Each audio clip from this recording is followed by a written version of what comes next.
انه بشرفكن انه ليكوا هالمنظر وراي. وحيط الله شو هيدا؟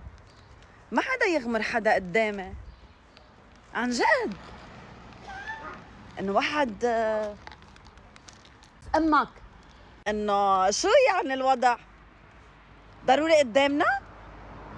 ما نحن بنستحلي بيطلع عبالنا كمان. ما اصلا ضبه بتقول يا زلمه مستقصدين بينطروني امرق.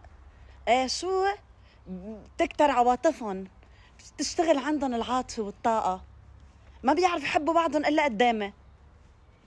ما تحبوا بعضكم من قفا ظهري؟ ما بتقولوا في ناس محرومه حرام بتستحلي مثلا؟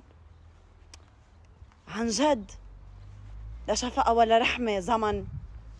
يا زلمه بتقول مستقصديننا ناطريننا تأمرق تيعملوا اللي بدهم يعملوه؟ يعني ما بتعرفوا تحبوا بعضكم الا قدامي؟ سأل والله ما بيستحوا عن جد. صحيح حسوا عدمكن. نحن ما عم نحكي بس لإمتى ساكتين؟ خلص